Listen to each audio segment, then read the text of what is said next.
Hello everyone! Welcome to my channel guys! Again, this is Mary Sakura TV. Ang lulutuin po natin ngayon, ituturo ko sa inyo, ang Japanese curry. Ang gagamitin ko is Vermont curry with touch and apple with honey. Kompleto na to siya. Ito ang sauce mix curry. Medyo maanghang siya, pero hindi masyado. Nasa ano lang siya, medium hot lang siya, okay? Pero ang lulutuin ko is good for 2 person lang siya, ito. Okay? Ngayon, umpisahan na natin. Meron tayong patatas, meron tayong carrots, onion, garlic, and pang-topping natin is yung chicken katsu curry. So, ang unanahin natin ngayon is i-slice natin yung chicken para i-marinate natin habang nagpe-prepare tayo ng ibang ingredients. Okay? Ang paghiwa ng marination ng ating chicken is ganito guys. Kaya, pa-slanting lang siya guys. Pag ganyan, manipis. Ganyan. Ganyan. Slanting lang siya ha. Para madali siyang maprito. At saka, isang kagatan na lang siya. Itatapping natin yan doon sa ating curry. Yan. Okay? And, timplahan nyo siya ng, babalikan ko kayo.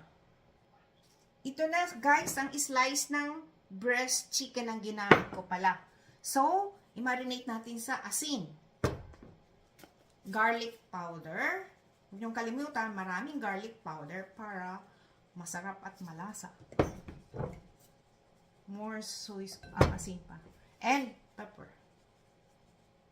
Okay? And mix nyo guys. So, habang minamarinate natin to siya, babad nyo muna, gagawin natin ang ating cut na magkakatay ng ating vegetable. So, ang hiwa ng ating sibuyas is ganito guys. Kita nyo?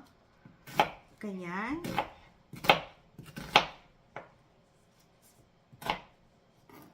Lakihan nyo ha. Ganyan ang hiwa. Ang mga Japanese, ganyan ang hiwa. Ganito guys ang hiwa. Ganyan, okay? Then, lagay natin dito sa gilid. And carrots. Ang hiwa ng carrots, pa-slanting siya. Pag ganyan.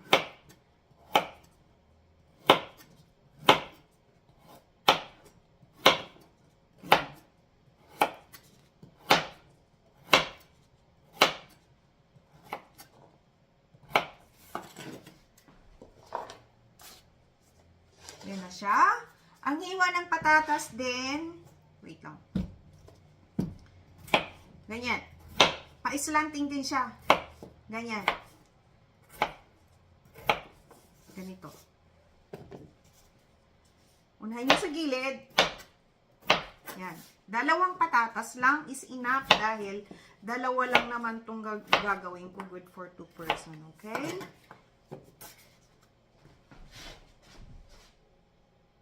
Guys, ito na siya ang hiwa lahat, ha? Garlic, onion, carrots, and patatas. Ngayon, ang gagawin natin is, na-marinate na natin to, gagawa tayo ng batter para dito sa chicken katsu. 2 egg. Ang ginagawa ko dyan is 2 egg. Ito yung 2 egg, guys. Pero timplahan nyo, lagyan nyo ng asin. Kaunting asin. Para masarap talaga siya. Garlic powder and pepper. Tapos, lagyan nyo ng flour. Harina, all-purpose flour. Try natin ang 2 tablespoon. Okay? Para malaman nyo kung ano ang kalalabasan. Sa 2 tablespoon, 2 itlog. Okay? Kasi yung iba dyan, sinasawsaw sa harina, sinasawsaw din sa itlog. Ako hindi, direct na. Saka ko ngayon, sasawsaw sa breadcrumb tapos iprito. Wait lang ha. Dagdagan natin guys ng 1 tablespoon na harina ulit. Okay? So 3 tablespoon na harina. Guys, ito na siya oh. Ngayon, pwede na siya. 3 tablespoon ng harina, 2 itlog. Okay? Ngayon, dito ko na ilalagay ang chicken. Yan. Guys, ibabad nyo. Mix nyo. I-mix nyo yung chicken.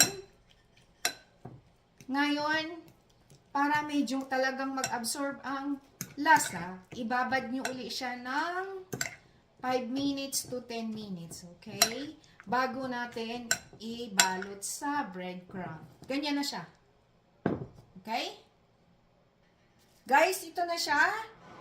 Ngayon, ang gagawin natin is, dito natin isasawsaw ang chicken sa breadcrumb. Just like, kailangan malinis yung kabilang kamay mo para hindi dumikit. Guys, meron na rin akong ginawa dito sa dati kong mga vlog na curry. Ano naman siya? Tonkatsu curry. Ito naman ngayon is chicken katsu curry. Yan. Namu, ang dali lang. Hindi ka na mag-ano-ano pa. Sausaw sa harina, sausaw sa itlog. Hindi. Ganyan na siya. Ganyan ako. Lutong bahay. Mabilis. Ito nga. Ayan o. Oh. Okay? Wait lang. Ito guys, igigisa na natin yung mga gulay. Ito na siya ha. Tabi lang natin to. Mamaya ipiprito natin tong chicken katsu. 2 tablespoon ng olive oil. And, diretso na. Lagyan nyo na yung bawang. And, onion. Okay.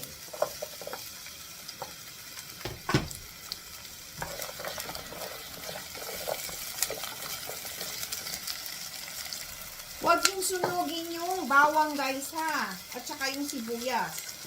Ngayon, igisa nyo, lagyan nyo ng curry powder. 1 teaspoon. Okay? Tapos, igisa nyo siya. Mix all. And, dito mo na ilagay lahat ang carrot, patatas.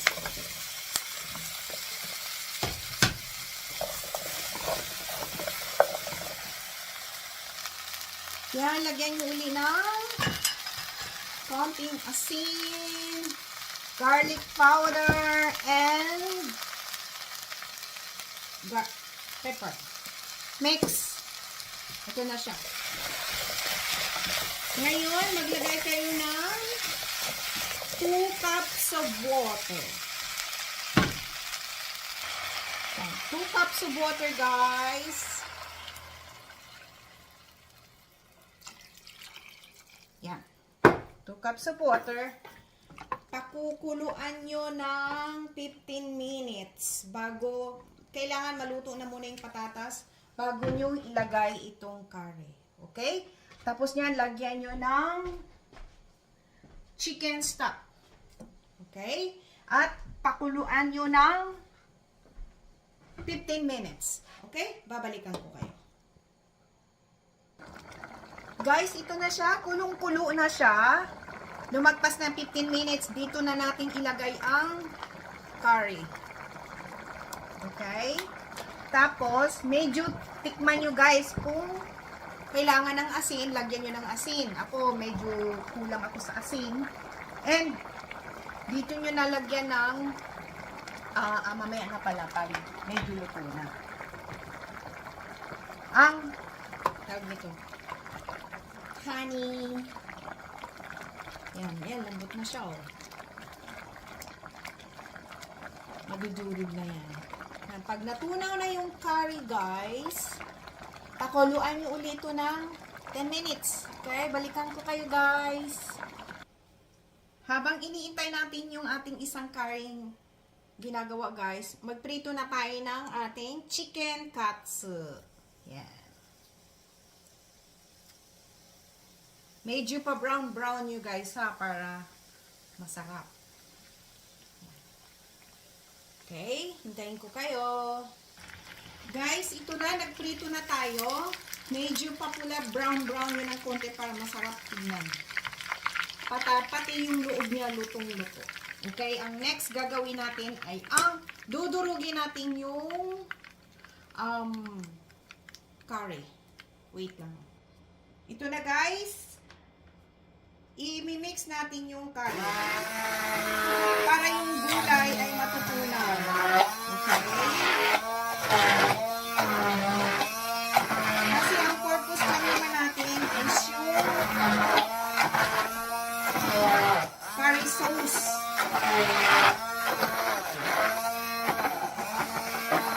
Ano siya, oh?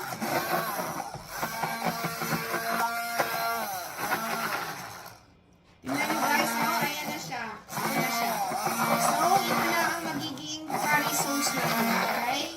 Mamaya, kung malapot sa inyo guys, dadagdagan nyo ng milk or tubig. Guys, ito na siya, oh. Lagyan nyo na siya ng honey. Dagdagan nyo ulit siya ng mga honey. Mga half spoon ng honey. Okay? And, kaunting soy sauce. Ito ang secret. Ayan. Half teaspoon ng soy sauce. Ito ang secret ng mga Japanese curry. Okay? Pwede nyo rin dagdagan pa ng honey. Yan. Pwede nyo gawing 1 spoon. Pero ito. Ngayon guys, kung malapot na malapot sa inyo, ayan na siya, oh. Pwede nyo lagyan ng milk. Sinubukan ko siyang maglagay ng milk, mga lang. Mga 5 tablespoon ng milk. Tapos ito na i-mix ko. Lalo siyang gumanda at lalong sumarap. Ito na. Tapos na. Ang gagawin natin ngayon is, of course, Japanese rice tayo. Okay? Mahaba ang video ko, guys. Rice.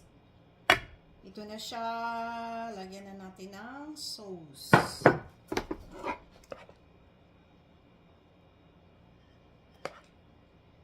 Tarang! Maraming sauce. More masarap. Yan. Look at that, guys.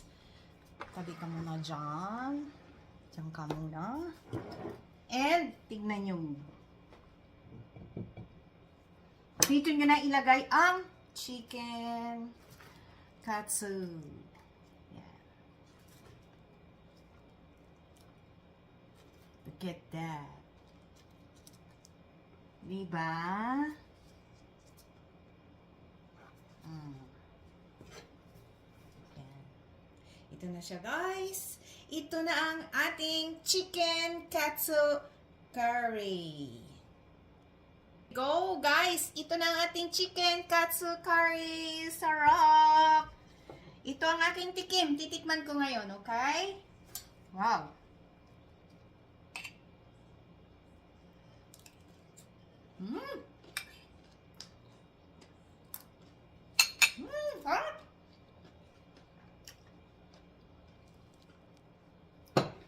Okay, guys. Please subscribe, like, and share. And i-click nyo na rin yung notification bell para palagi kayong updated sa aking mga bagong video. Bye! Mahaba guys ang video ko. Sorry kasi hirap pala gumawa talaga ng ganito. Pero ang sarap. Bye-bye! God bless all! Thank you for watching!